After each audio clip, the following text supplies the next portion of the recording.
Hello student, कैसे हैं आप लोग। स्टूडेंट, आशा करते हैं कि आप लोग बेहतर होंगे। स्टूडेंट, इस वीडियो में हम लोग बोर्ड परीक्षा से रिलेटेड कुछ इंपॉर्टेंट क्वेश्चन को डिस्कस करेंगे जो बोर्ड परीक्षा में या बोर्ड परीक्षा की दृष्टि से बहुत इंपॉर्टेंट क्वेश्चन है।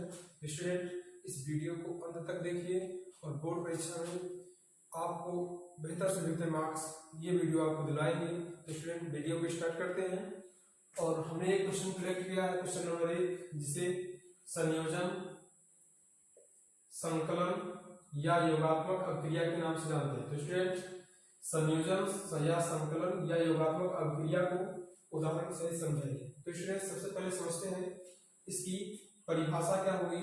तो वह रासायनिक अभिक्रियाएं जिन वह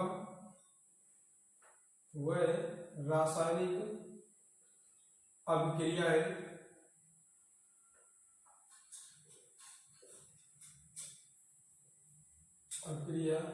जिनमें दो या दो से अधिक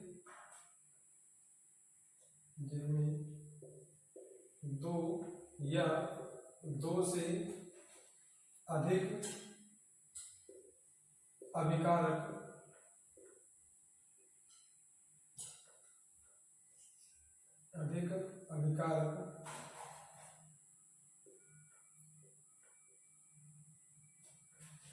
परस्पर संयोग करके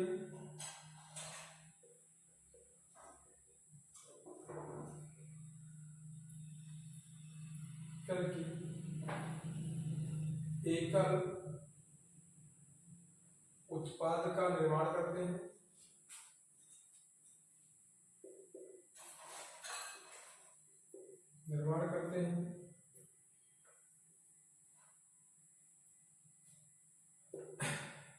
संयोजन या योगात्मक अभिक्रिया कहलाती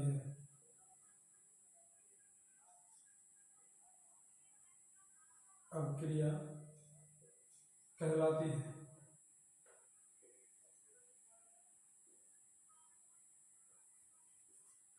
तो स्टूडेंट, वह रासायनिक अभिक्रियाएं जिनमें दो या दो से अधिक अभिकारक परस्पर संयोग करके एकल उत्पाद का निर्माण करते हैं, संयोजन या योगात्मक अभिक्रियाएं कहलाती हैं। तो स्टूडेंट, फॉर एग्जांपल इसको समझेंगे कि यदि कार्बन को ऑक्सीजन की उपस्थिति में जलाया जाए तो कार्बन डाइऑक्साइड का निर्माण होता है। तो स्टूडेंट, ये आपकी संयोजन अभिक्रिया के एग्जांपल्स हो जाएंगे। और भी एग्जांपल जैसे मैग्नीशियम रिबन को ऑक्सीजन की उपस्थिति में जलाने पर यह मैग्नीशियम ऑक्साइड में परिवर्तित हो जाता है। तो स्टूडेंट, इस अभिक्रिया को बैलेंस भी करेंगे। तो बैलेंस करने के लिए यहाँ 2 और यहाँ पर क्या कर देंगे, 2 दे देंगे। तो स्टूडेंट, इसमें ये मैग्नीशियम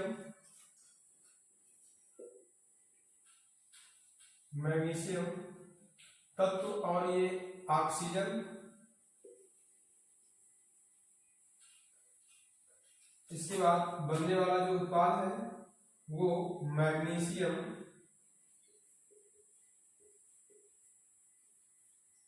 ऑक्साइड। तो स्टूडेंट, इस प्रकार से हम अपनी अभिक्रिया में बेहतर से बेहतर तरीके से इसे लिख सकते हैं और अच्छे से अच्छे मार्क्स कलेक्ट कर सकते हैं। तो स्टूडेंट, ये नेक्स्ट क्वेश्चन हम लेकर आएंगे।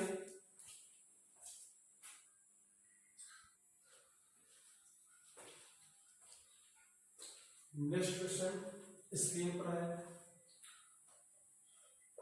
क्वेश्चन नंबर 2, विस्थापन या प्रतिस्थापन अभिक्रिया की परिभाषा तथा उदाहरण दीजिए। तो स्टूडेंट, विस्थापन या प्रतिस्थापन अभिक्रिया का किसे कहते हैं और उसे उदाहरण की सहायता से समझाना। तो स्टूडेंट, सबसे पहले देखेंगे परिभाषा इसकी क्या होगी। बहुत बेहतर से बेहतर परिभाषा और आसान शब्दों में। तो स्टूडेंट, वह रासायनिक अभिक्रियाएं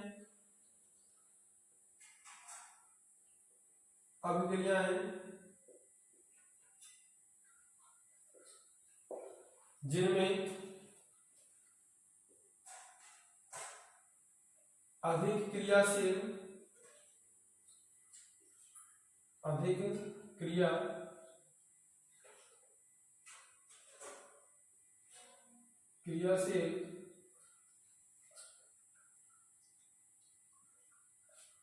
तत्व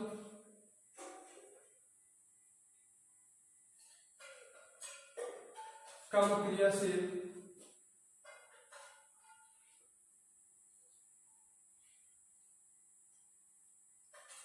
तत्व या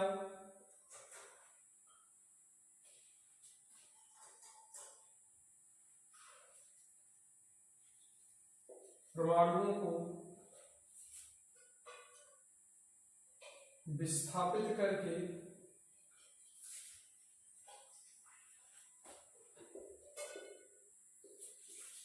स्वयं उनका स्थान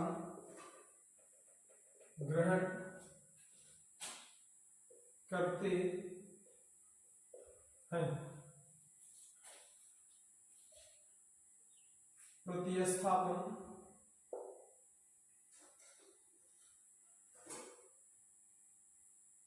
या विस्थापन अभिक्रिया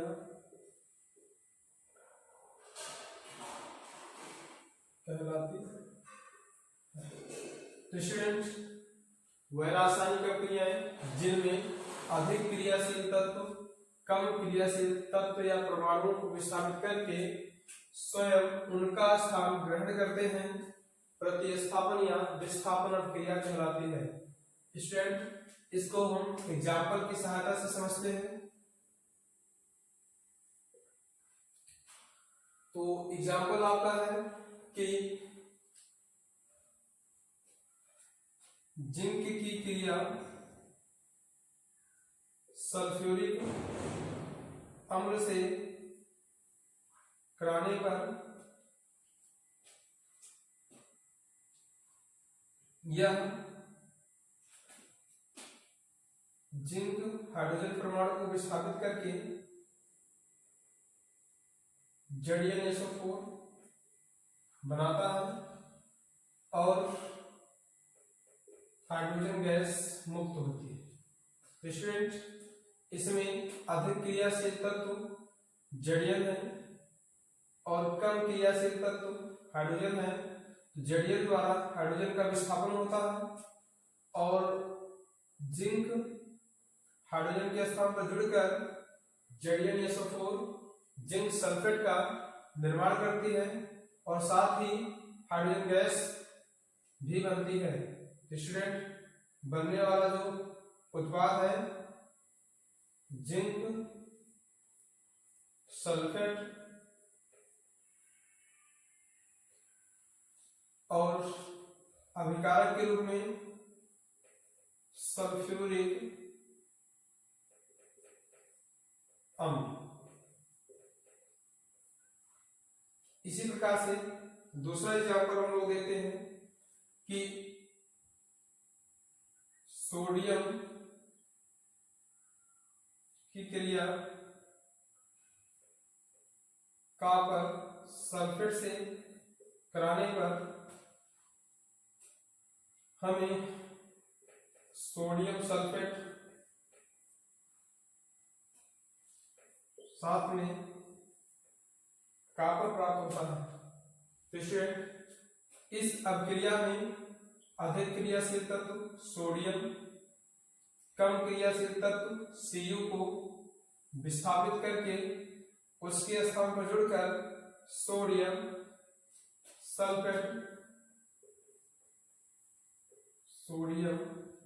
सल्फेट का निर्माण करता है और साथ ही कॉपर प्राप्त होता है। तो इस अभिक्रिया की परिभाषा और इस उदाहरण के साथ आप बेहतर से बेहतर अंक कलेक्ट कर सकते हैं। तो स्टूडेंट अब बात ये आती है कि आप सोच रहे होंगे कि हम कैसे पहचानेंगे कि कौन से तत्व अधिक क्रियाशील हैं और कौन से तत्व कम क्रियाशील। तो स्टूडेंट उसके लिए मेरे पास एक जबरदस्त ट्रिक है, इसकी सहायता से आप आसानी से याद रख सकते हैं अधिक क्रियाशील तत्व कौन से होते हैं और कम क्रियाशील तत्व कौन से होते हैं। तो स्टूडेंट हम इसके बाद उस ट्रिक का प्रयोग करेंगे, उस ट्रिक को समझने का प्रयास करेंगे कि वो ट्रिक किस प्रकार से अप्लाई की जाएगी। तो स्टूडेंट याद रखिए ट्रिक है हमारी काशी नाथ का माली आलू जरा फीका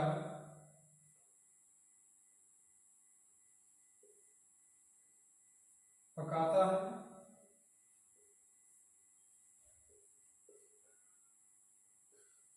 कौन है आगे आओ पीटी।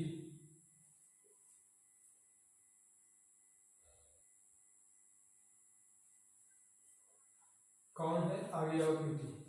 तो स्टूडेंट वो ट्रिक जिसके द्वारा हम सक्रियता श्रेणी में अधिक क्रियाशील तत्वों और कम क्रियाशील तत्वों को आसानी से याद रख सकते हैं, और इस ट्रिक के माध्यम से आप कोई भी प्रतिस्थापन में दिया हुआ समीकरण है उसे बेहतर से बेहतर कर पाएंगे। तो स्टूडेंट काशी से के नाद से यज्ञ का से कैल्शियम माली से Mg आलू से Al जरा से जड़ियम फीका से Fe पकाता से Pb और H से है से H लिखेंगे। तो स्टूडेंट कौन के लिए Cu, आगे के लिए Ag, आओ के लिए Au और Pt के लिए Pt लिखेंगे। तो स्टूडेंट इस ट्रिक के द्वारा हम आसानी से समझ सकते हैं कि कौन से तत्व हमारे अधिक क्रियाशील तत्व हैं और कौन से तत्व कम क्रियाशील तत्व हैं। तो स्टूडेंट जैसे हमने ट्रिक लिखा काशी नाथ का माली आलू जरा फीका पकाता है। कौन है आगे आओ पीटी।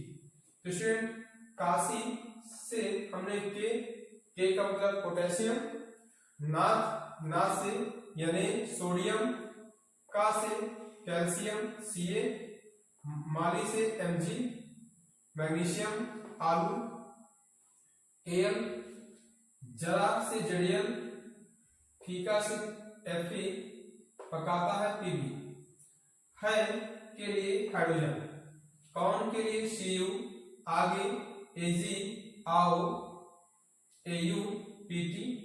तो स्टूडेंट हम याद रखेंगे कि अब इस समीकरण में जो सबसे ऊपर तत्व हैं उनकी क्रियाशीलता अधिक है।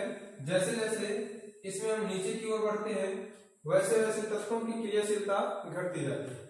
तो स्टूडेंट जैसे हमने जो पहला एग्जांपल लिया प्रतिस्थापन या विस्थापन क्रिया के लिए जड़ियम की क्रिया सल्फ्यूरिक अम्ल से जिंक की क्रिया सल्फ्यूरिक अम्ल से हो रही है और उसमें जड़ियम SO4 बन रहा है, जिंक सल्फेट बन रहा है, हाइड्रोजन गैस मुक्त हो रही है। तो इसमें स्टूडेंट समझिए कि अब इस ट्रिक के माध्यम से हम देखेंगे जड़ियम जो है वो इस स्थान पर दिखाया गया और हाइड्रोजन जो आपका है वो उसके नीचे दिखाया गया। तो मैंने आपको बताया कि ऊपर से इस सारणी में ऊपर से नीचे चलने पर तत्वों की क्रियाशीलता घटती है, तत्वों की क्रियाशीलता घटती है। तो इसका मतलब हुआ कि जड़ियम हाइड्रोजन से अधिक क्रियाशील है, इसलिए जड़ीयन हाइड्रोजन को विस्थापित कर सकता है।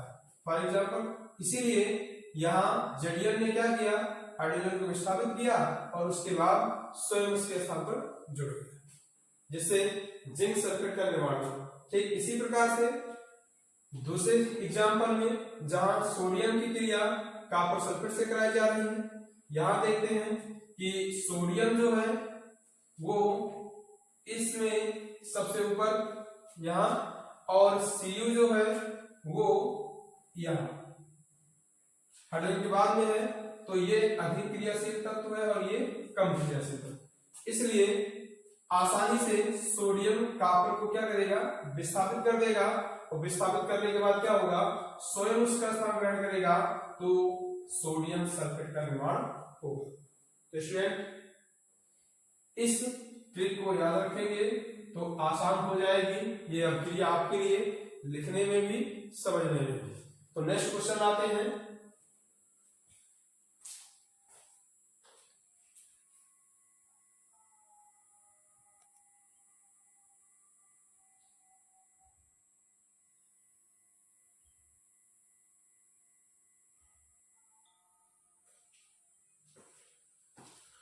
स्टूडेंट अगला क्वेश्चन हम लेकर आए हैं, क्वेश्चन नंबर 3, उदासीनीकरण अभिक्रिया से आप क्या समझते हैं। तो स्टूडेंट इस अभिक्रिया में हमें समझना है कि उदासीनीकरण किसे कहते हैं।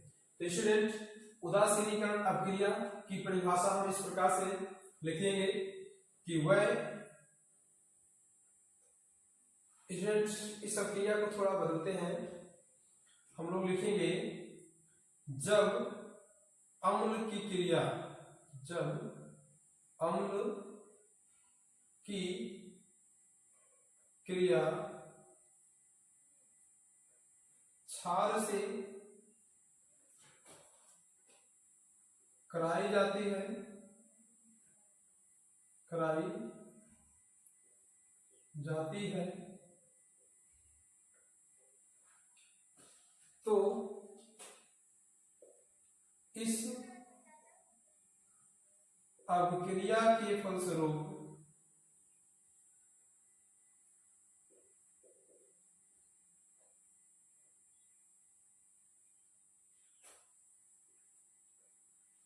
बनने वाले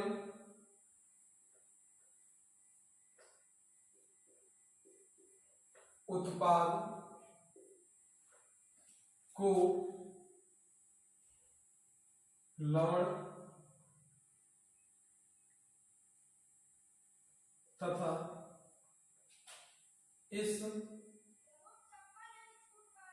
इस अभिक्रिया को उदासीनीकरण अभिक्रिया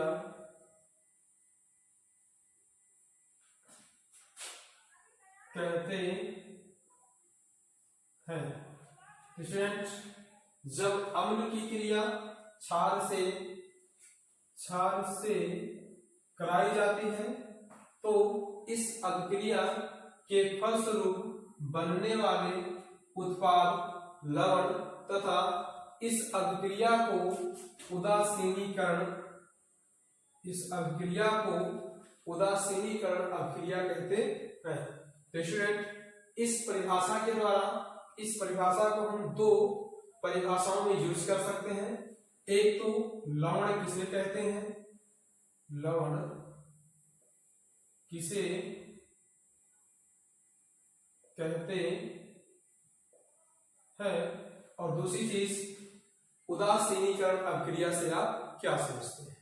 तो स्टूडेंट हम बेहतर तरीके से परिभाषा को याद करेंगे और इस एग्जाम्पल की सहायता से इसे समझने का प्रयास करेंगे कि अम्ल के रूप में हमने HCl और क्षार के रूप में NaOH को लेते हैं। यहाँ HCl हमारा अम्ल है और NaOH क्षार है। इसके अभिक्रिया के फलस्वरूप जब अम्ल को क्षार के साथ क्रिया करवाएंगे तत्पश्चात ये NaCl में परिवर्तित हो जाता है और साथ ही तो स्टूडेंट यहाँ ये भी समझेंगे हम Na पर प्लस चार्ज होता है और OH पर माइनस चार्ज होता है और इधर H पर प्लस चार्ज Cl पर माइनस चार्ज। तो स्टूडेंट ये धन चार्ज वाला तत्व आयन इस ऋण चार्ज वाले माइनस चार्ज वाले आयन के साथ जुड़कर NaCl का और H plus OH minus ion परस्पर जुड़कर H2O का निर्माण करते हैं और इसी अभिक्रिया को हम लोग उदासीनीकरण का नाम देते हैं। तो स्टूडेंट यहाँ HCl जिसे हम लोग हाइड्रो क्लोरिक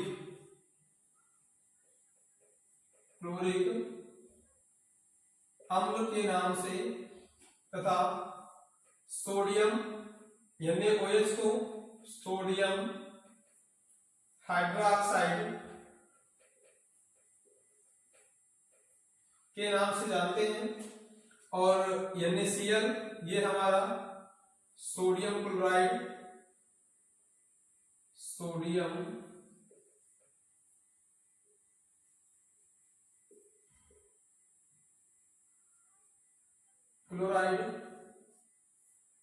जिसे साधारण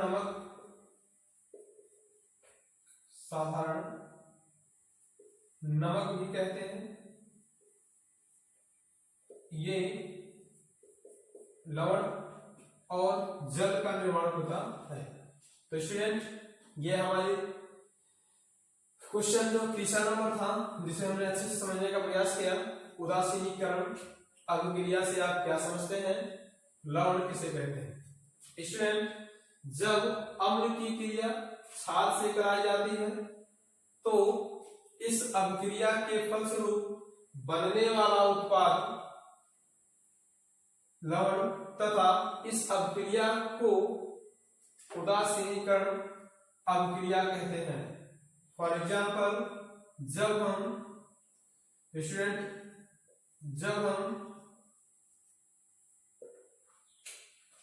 HCl अम्ल की क्रिया NaOH क्षार के साथ कराते हैं तो हमारा उत्पाद NaCl जिसे साधारण नमक के नाम से जानते हैं प्राप्त होता है।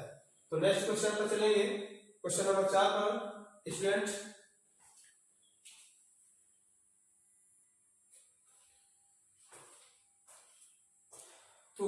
स्टूडेंट क्वेश्चन नंबर 4 रेडॉक्स अभिक्रिया को उदाहरण सहित समझाइए। तो स्टूडेंट सबसे पहले तो हम ये समझेंगे कि रेडॉक्स जो शब्द लिया गया है उसका मतलब क्या होता है। स्टूडेंट रेडॉक्स में रेडॉक्स दो शब्दों से मिलकर बना है, रेड और धन ऑक्स। जहां रेड का मतलब होता है रिडक्शन से और ऑक्स का मतलब होता है ऑक्सीडेशन से। रिडक्शन का मतलब होता है अपचयन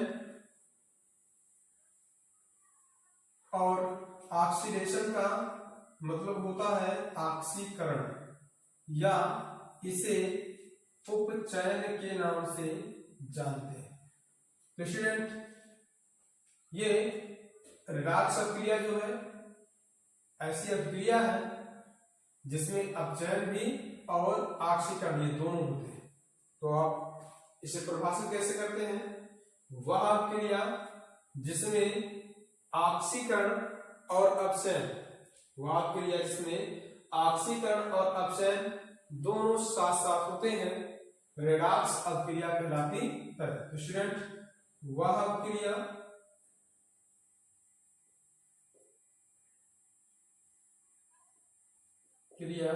जिसमें ऑक्सीकरण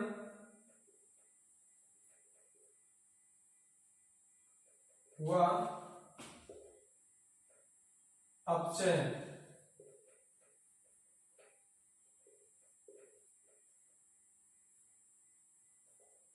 दोनों साथ साथ होती हैं रेडॉक्स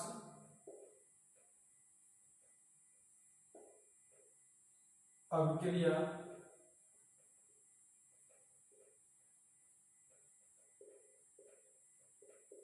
कहलाते हैं।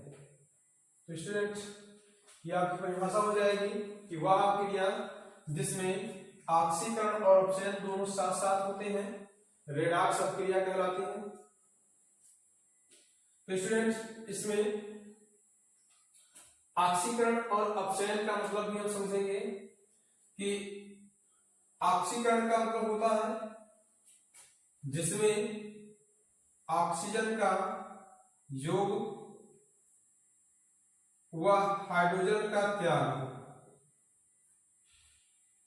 ऐसी अभिक्रियाएं ऑक्सीकरण को दर्शाएंगी जिसमें ऑक्सीजन का योग होगा और हाइड्रोजन को त्यागा जाएगा। साथ ही इलेक्ट्रॉनों की संख्या में कमी और ऑक्सीकरण संख्या में वृद्धि।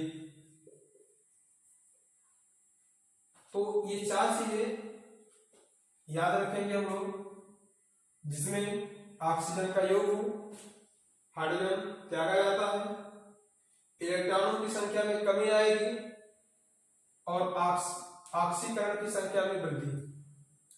तो स्टूडेंट जब इलेक्ट्रॉन त्यागे जाएंगे तो आवेश बढ़ते हैं। जैसे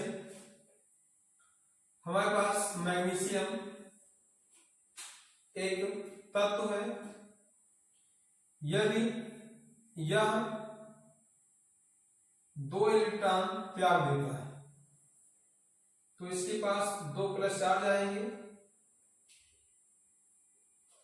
और इलेक्ट्रॉनों की संख्या में कमी आएगी। तो स्टूडेंट इलेक्ट्रॉनों की संख्या में कमी, इलेक्ट्रॉन निकाले जाएंगे, त्यागे जाएंगे तो इलेक्ट्रॉनों की संख्या घटेगी तो कमी आना, और ऑक्सीकरण संख्या में वृद्धि।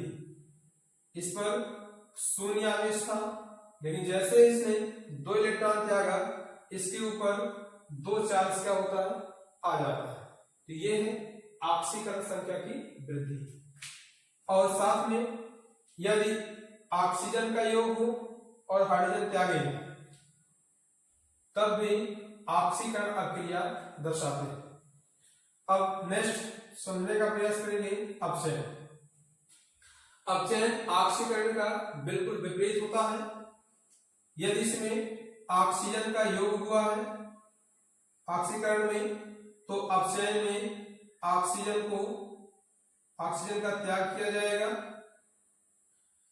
और हाइड्रोजन का त्याग हुआ तो अपचयन में क्या होगा, हाइड्रोजन का योग होगा, हाइड्रोजन जुड़ेगा और ऑक्सीजन त्यागा जाएगा।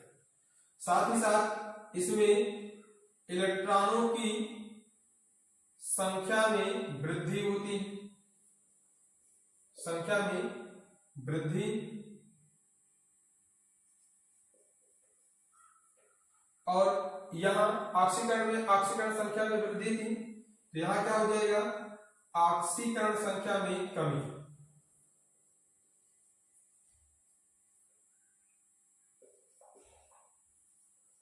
ऑक्सीकरण संख्या में कमी। तो स्टूडेंट ऑक्सीकरण संख्या में कमी का मतलब हुआ कि जब किसी तत्व या आयन पर आवेश ऋणात्मक होते हैं, आवेश जो चार्ज है उसका वो ऋणात्मक होता है, चार्ज ऋणात्मक होगा,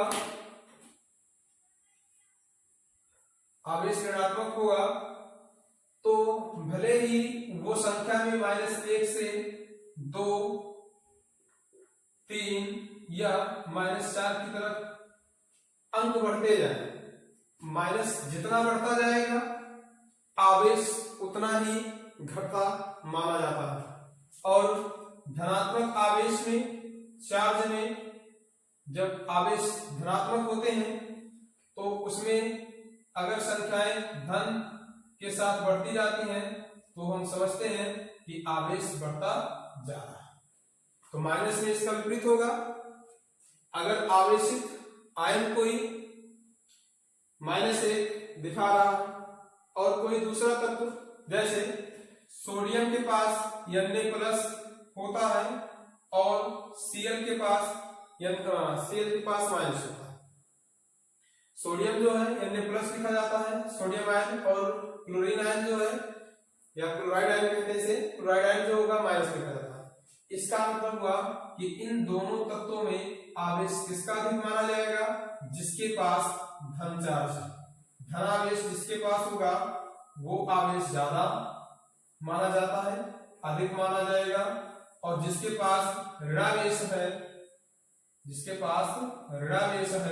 उसका आवेश कम माना जाता है। तो उसका आवेश क्या होगा? कम होगा। तो इसलिए बिल्कुल ऑक्सीकरण जो होगा अपचयन के विपरीत है और अपचयन ऑक्सीकरण के विपरीत है। यदि इसमें हम पढ़ते हैं हाइड्रोजन का योग हो रहा है, ऑक्सीजन का योग हो रहा है, तो अपचयन में हम पढ़ते हैं ऑक्सीजन का त्याग हो रहा है।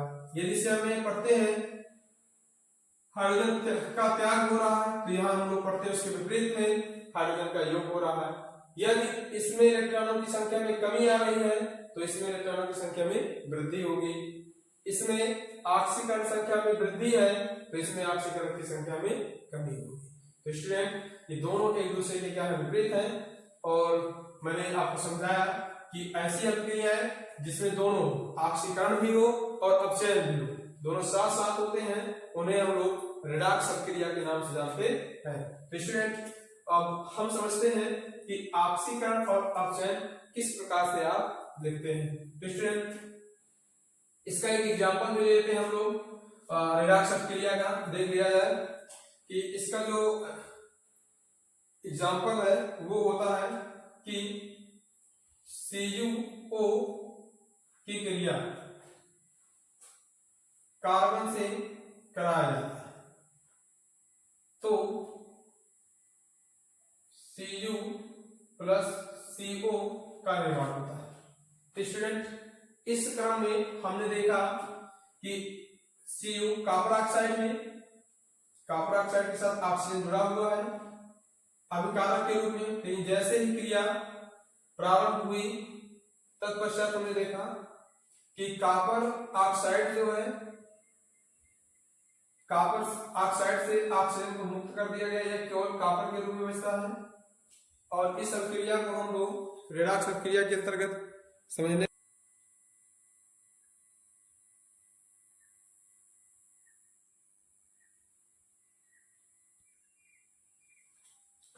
तो स्टूडेंट इस प्रकार से कॉपर ऑक्साइड से ऑक्सीजन का क्या हो रहा है? त्याग हो रहा है।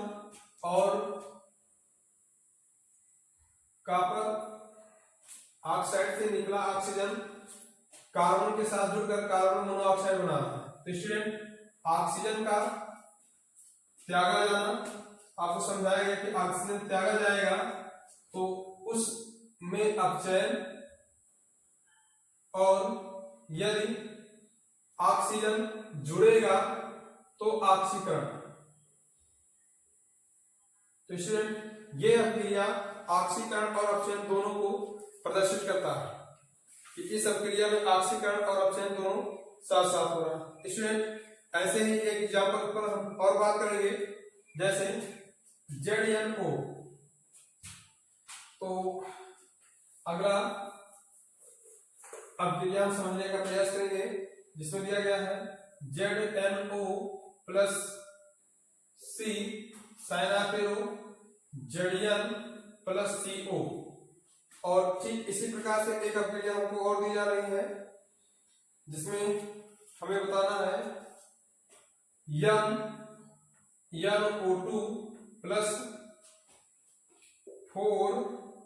4HCl साइनापेरो।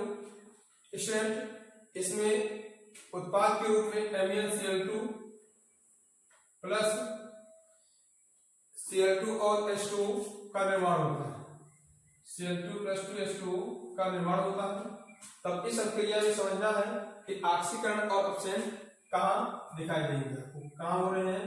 तो स्टूडेंट जड़ीयन O से जड़ीयन का मुक्त होना, भाई देखो जड़ीयन से हमने ऑक्सीजन को देखा अभिकारक के रूप में, जड़ीयन ऑक्साइड के रूप में, जिंक ऑक्साइड के रूप में है, लेकिन उत्पाद के रूप में जिंक मतलब इसमें से ऑक्सीजन क्या होगा, मुक्त किया गया।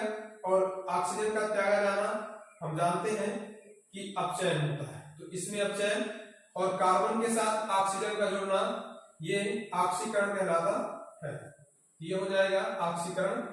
और ठीक इसी प्रकार से अगला एग्जांपल जो दिया गया है, इसमें MnCl से MnCl2 में अपचयन और HCl से Cl2 में ऑक्सीकरण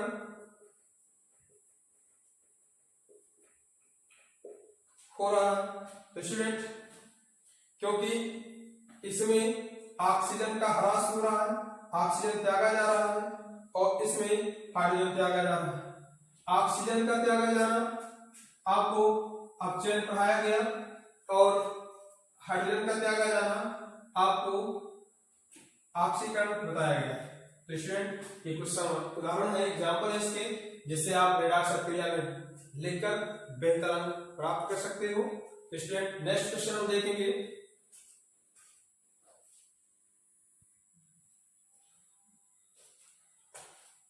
स्टूडेंट्स इसके बाद हम डिस्कस करेंगे ऑक्सीकरण और अपचयन और उसकी परिभाषा, मतलब किस प्रकार से हम ऑक्सीकरण और अपचयन को लिखते हैं।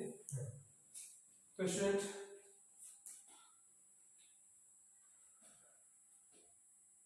सबसे पहले बात करते हैं ऑक्सीकरण पर। ऑक्सीकरण क्या है स्टूडेंट? वह अभिक्रिया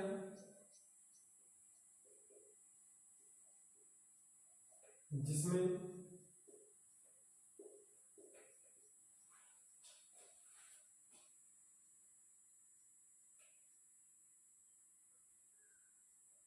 हाइड्रोजन का त्याग तथा ऑक्सीजन परमाणु का योग होता है।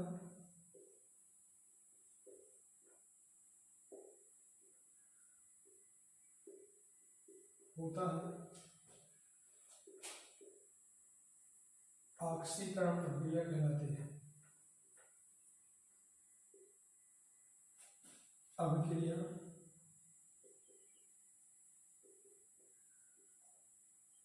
कहलाती है।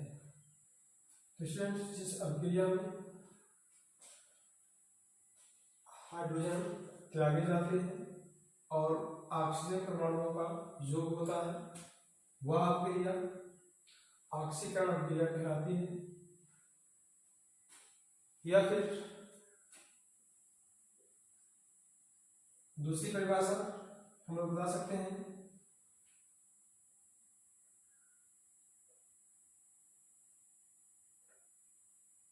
जब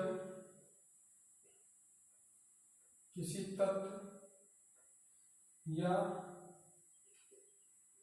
यौगिक से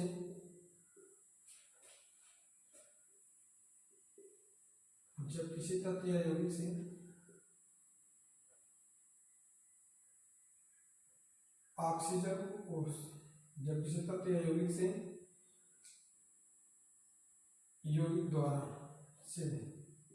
द्वारा हाइड्रोजन को इलेक्ट्रॉन को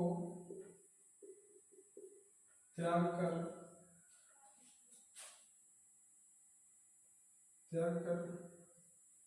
धनायन बनाया जाता है, तो यह अभिक्रिया ऑक्सीकरण कहलाते हैं।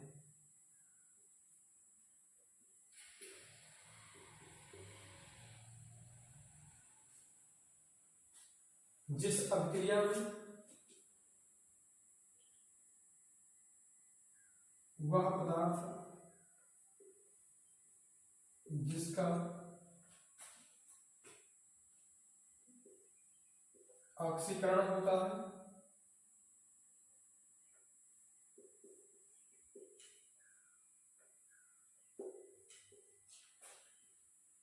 अभिकारक हो सकता अपचायक कहलाता है।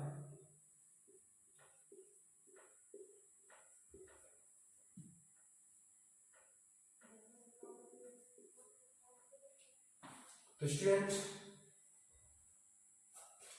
वह क्रिया जिसमें हाइड्रोजन का त्याग तथा ऑक्सीजन परमाणु का योग होता है ऑक्सीकरण क्रिया कहलाता है। अथवा किसी तत्व या यौगिक द्वारा इलेक्ट्रॉनों को त्याग कर धनायन बनाने की प्रवृत्ति या धनायन बनाया जाता है तो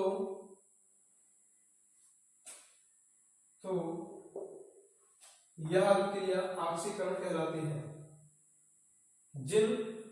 इस अभिक्रिया में जिस पदार्थों का ऑक्सीकरण होता है जिसका ऑक्सीकरण होता है वह अपचायक कहलाता है। जैसे यदि मैग्नीशियम, एग्जाम्पल यहां देखते हैं,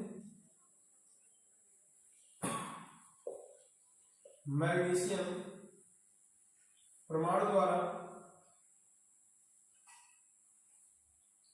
दो इलेक्ट्रॉनों को त्याग कर धनायन बनाना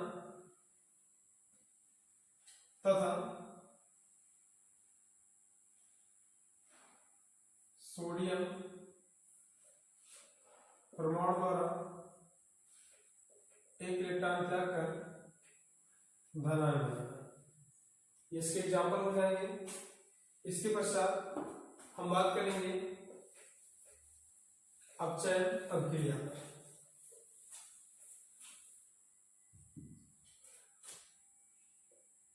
अपचयन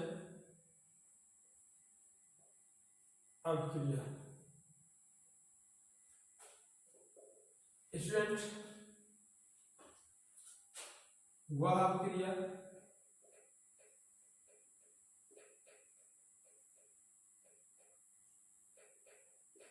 जिसमें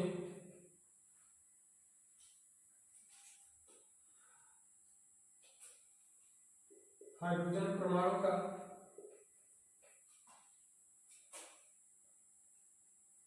योग तथा ऑक्सीजन परमाणु त्यागा जाता है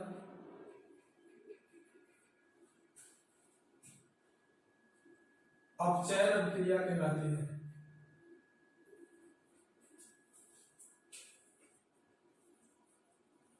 अभिक्रिया कहलाती है। स्टूडेंट इसी प्रकार से ऐसी अभिक्रियाएं जिसमें तत्वों या परमाणुओं द्वारा या यौगिकों द्वारा इलेक्ट्रॉन को ग्रहण करके ऋणायन बनाने की प्रवृत्ति होती है। जो तत्व जो आयन इलेक्ट्रॉन को ग्रहण करके ऋणायन बनाते हैं वो भी अपचयन को दर्शाते हैं और जिनका अपचयन होता है उन्हें ऑक्सीकारक कहा जाता है। तो स्टूडेंट याद रखेंगे जिन तत्वों या पदार्थों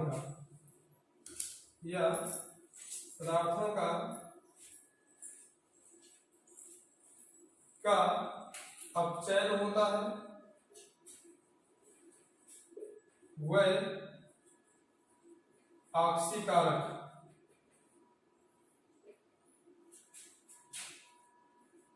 कहलाते हैं। जैसे एग्जाम्पल के थ्रू से समझे।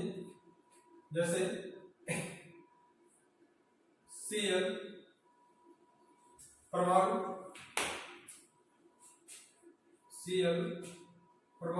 एक इलेक्ट्रॉन को ग्रहण करके Cl माइनस देता है, क्लोराइड आयन देता है।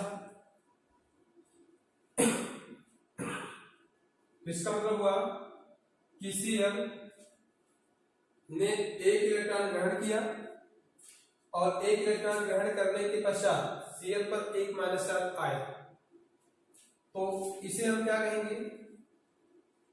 इसे हम अपचयन अभिक्रिया कहेंगे, या फिर ZnO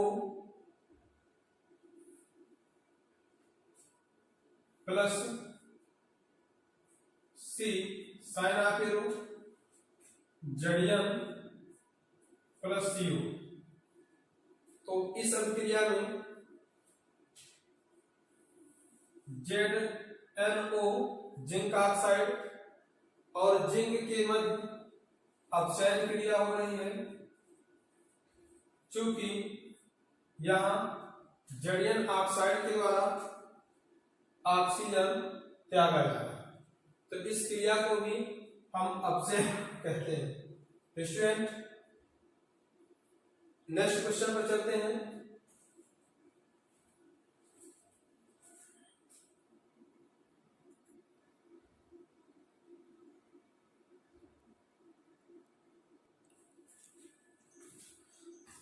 नेक्स्ट क्वेश्चन है क्वेश्चन नंबर 5, संचारण व विकृति गंधता पर टिप्पणी लिखिए। तो स्टूडेंट सबसे पहले हम समझने का प्रयास करेंगे संचारण किसे कहते हैं, फिर उसके बाद में हम डिस्कस करेंगे कि विकृति गंधता क्या होती है। तो स्टूडेंट जब कोई धातु अपने आसपास के अम्ल, नमी आदि के संपर्क में आती है तब ये संक्षारित हो जाती है और इस प्रक्रिया को संक्षारण कहते हैं। स्टूडेंट आपने सुना होगा लोहे पर जंग लगना, लोहे पर जंग लगना, तो इसका उदाहरण है लोहे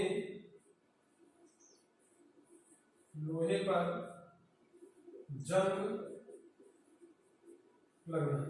स्टूडेंट इसको हम इस समीकरण से समझते हैं, ये आयरन ऑक्सीजन और जल के संपर्क में जब आता है तब ये हाइड्रेटेड फेरिक ऑक्साइड बनाता है, जिसे हम जंग कहते हैं। जिसे क्या कहते हैं? जंग कहते हैं। स्टूडेंट बोर्ड परीक्षा के लिए ये भी इंपॉर्टेंट क्वेश्चन है। इंपॉर्टेंट क्या? वेरी इंपॉर्टेंट क्वेश्चन है। स्टूडेंट याद रखेंगे कि संक्षारण जब कोई धातु अपने आसपास के अम्ल, नमी आदि के संपर्क में आती है तब ये संक्षारित हो जाती है और इस प्रक्रिया को ही हम संक्षारण कहते हैं। स्टूडेंट इसके बाद हम समझेंगे विकृति गंधता। स्टूडेंट विकृति गंधता क्या होती है उस पर बात करते हैं। विकृति गंधता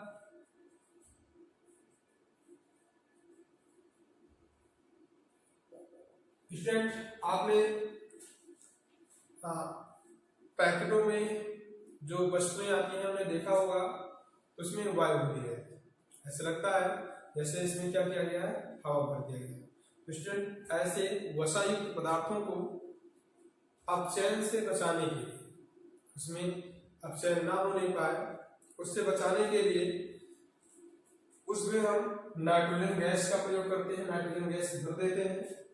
तो आप याद रखेंगे जब वसायुक्त, याद क्या रखना है आपको, जब वसा युक्त या तेलीय खाद्य पदार्थों को या तेलीय खाद्य पदार्थों को लंबे समय तक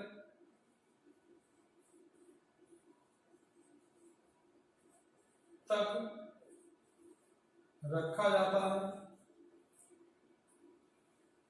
तेलीय पदार्थों को लंबे समय तक रखा जाता है तो उसके स्वाद में तथा गंध, तो उसके स्वाद तथा गंध में परिवर्तन का आना ही विकृत गंधिता कहलाता है।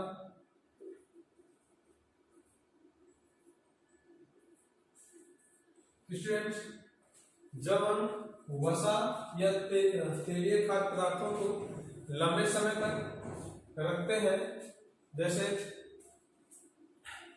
जो फास्ट फूड है, जैसे कुरकुरे या चिप्स वगैरह है, इनको पैकेटों में जब इसकी पैकिंग की जाती है लंबे समय के लिए, तो विकृत गंधता ना आए, विकृत गंधता इसमें ना हो, इनके स्वाद खराब ना हो, कोई परिवर्तन ना हो, इसके लिए इसमें एक विशेष प्रकार की गैस जिसे हम लोग नाइट्रोजन गैस कहते हैं वो मिला दिया जाता है, जिससे ये खराब ना हो। तो स्टूडेंट, अब यदि यही पदार्थ अपने गंध को, स्वाद को परिवर्तित कर देते हैं तो उसी स्थिति को हम नाम देते हैं विकृत गंधता। स्टूडेंट, जब वसायुक्त या तेलीय खाद्य पदार्थों को लंबे समय तक उसके स्वाद तथा गंध लंबे समय तक रखा जाता है तो उसके स्वाद तथा गंध में परिवर्तन आना ही विकृत गंधता कहलाता है।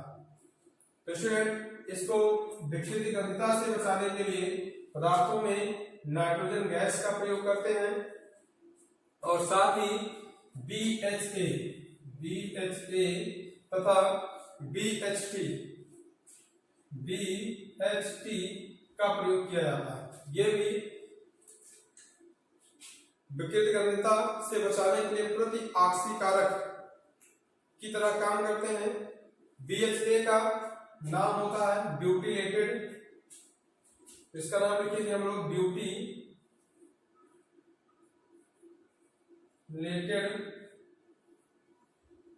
Hydroxy anisole,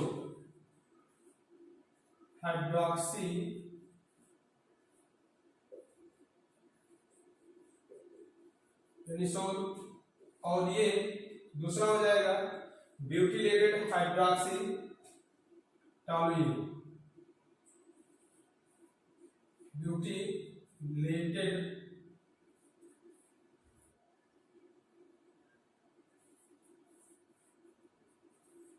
hydroxy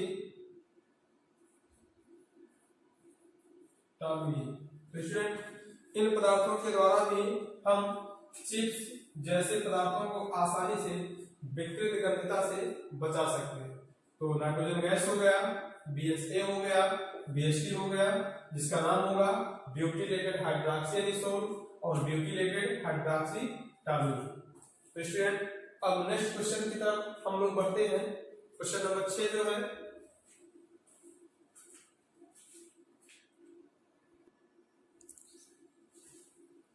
student question number 6 आपका है, उष्माशोषी तथा उष्माक्षेपी अभिक्रिया किसे कहते हैं। तो स्टूडेंट, एक एक करके समझते हैं। सबसे पहले डिस्कस करते हैं हम लोग उष्माक्षेपी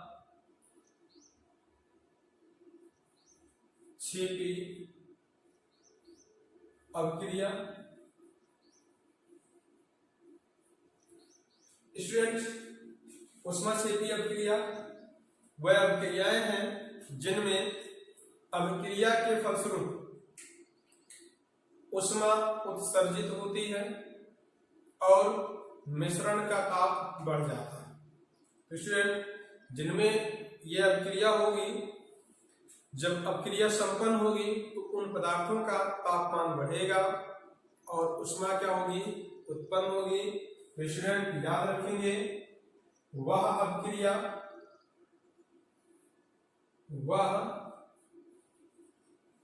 अभिक्रिया जिसमें अभिक्रिया के फलस्वरूप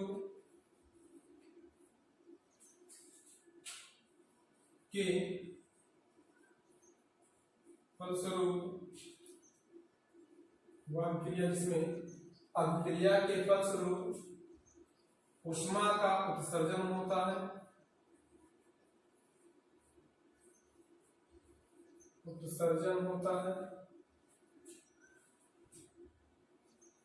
तथा मिश्रण का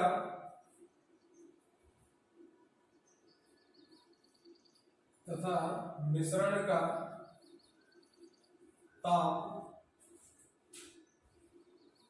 बढ़ जाता है।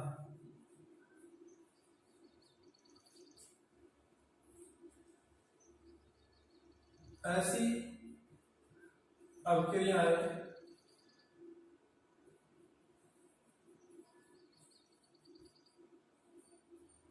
ऊष्माक्षेपी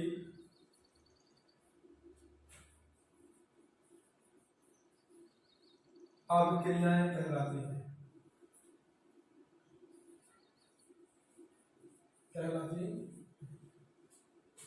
स्टूडेंट याद रखेंगे, वह अभिक्रिया जिसमें अभिक्रिया के फलस्वरूप ऊष्मा का उत्सर्जन होता है तथा मिश्रण का ताप बढ़ जाता है, ऐसी अभिक्रियाओं को ऊष्माक्षेपी अभिक्रिया कहते हैं। जैसे कार्बन का जलना, तो स्टूडेंट ये अभिक्रिया ऊष्माक्षेपी अभिक्रिया को दर्शाता है। इससे साथ साथ दूसरी अभिक्रिया बता सकते हैं। कार्बन या कार्बनिक पदार्थों में हम ले सकते हैं मीथेन का दहन भी कार्बन डाइऑक्साइड गैस को बनाएगा और साथ में ऊष्मा प्रकाश भी मिलता है। ठीक, तो स्टूडेंट ये अभिक्रियाएं आपकी ऊष्माक्षेपी अभिक्रियाएं हैं।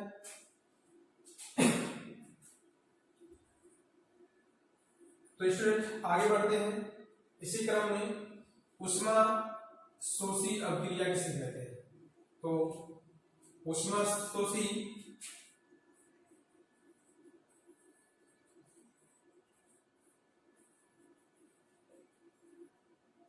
अभिक्रिया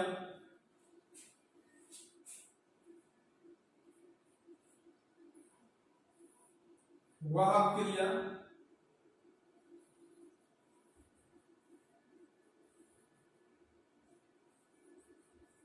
जिसमें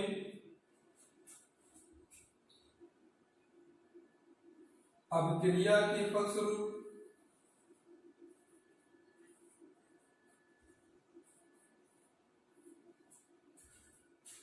ऊष्मा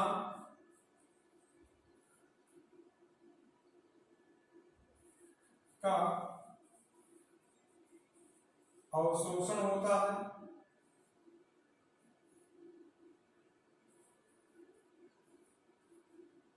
तथा मिश्रण का ताप बढ़ जाता है।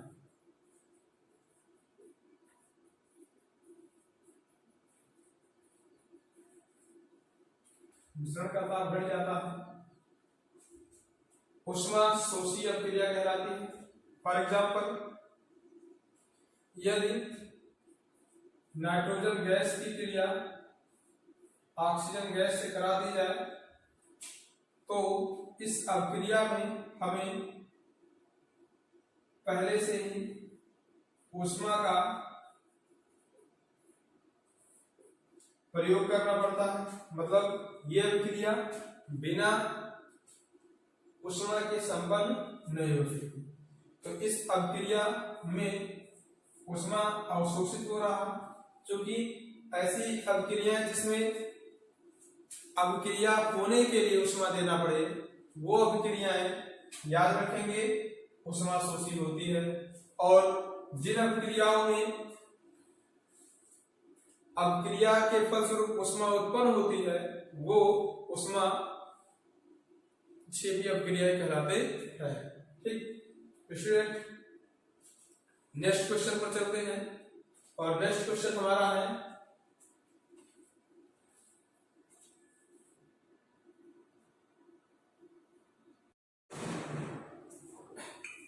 स्टूडेंट, 7वां क्वेश्चन है हमारा, किसी पदार्थ यक्स के विलयन का उपयोग सफेदी के लिए होता है। मतलब यक्स कोई पदार्थ है जिसका उपयोग जिसके विलयन का उपयोग सफेदी के लिए किया जाता है, मतलब दीवार की सफेदी के लिए किया जाता है। तो आपको आंसर बताना है कि पदार्थ एक्स का नाम और उसका सूत्र क्या होगा। और दूसरा पूछा जा रहा है क्वेश्चन, ऊपर एक मतलब सभी इसमें जिसका नाम लिखेंगे उसी में लिखे पदार्थ यक्स की जल से अपक्रिया बताना है। मतलब वो पदार्थ क्या है उसका नाम बताना है और उसकी जल से अपक्रिया बताना है। तो स्टूडेंट, हम यक्स पदार्थ का नाम, जो यक्स पदार्थ है हमारा, उसका पहला आंसर हो जाएगा कि यक्स पदार्थ यक्स का नाम बिना बुझा चूना, बिना बुझा चूना, जिसका सूत्र CaO कैल्शियम ऑक्साइड होता है। स्टूडेंट, आपका पहला आंसर है पदार्थ यक्स का नाम बिना बुझा चूना और जिसका सूत्र होगा CaO कैल्शियम ऑक्साइड। अब दूसरा क्वेश्चन कह रहा है कि इस ऊपर एक में मतलब इसमें लिखे पदार्थ यक्स पदार्थ कौन सा है CaO की जल से अपक्रिया लिखिए। तो हम CaO की अपक्रिया जल से कराएंगे तो हमें प्राप्त होगा CaOH का होल ट्वाइस, जिसे आप कैल्शियम हाइड्रोक्साइड या बुझा हुआ चूने के नाम से जानते हैं। तो बुझा हुआ चूना कह सकते हैं या इसका रासायनिक नाम होता है कैल्शियम हाइड्रोक्साइड, कैल्शियम हाइड्रोक्साइड। ठीक, स्टूडेंट, कैल्शियम हाइड्रोक्साइड हो गया और इसे हम लोग क्या नाम दे रहे हैं, बिना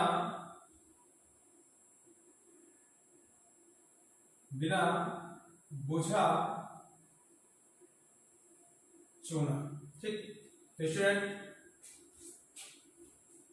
नेक्स्ट क्वेश्चन पर चलते हैं और नेक्स्ट क्वेश्चन हमारा दिया गया है कि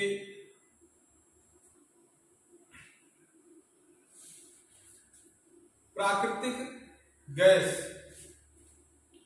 स्टूडेंट ध्यान रखेंगे, प्राकृतिक गैस का दहन करने पर क्या प्राप्त होता है।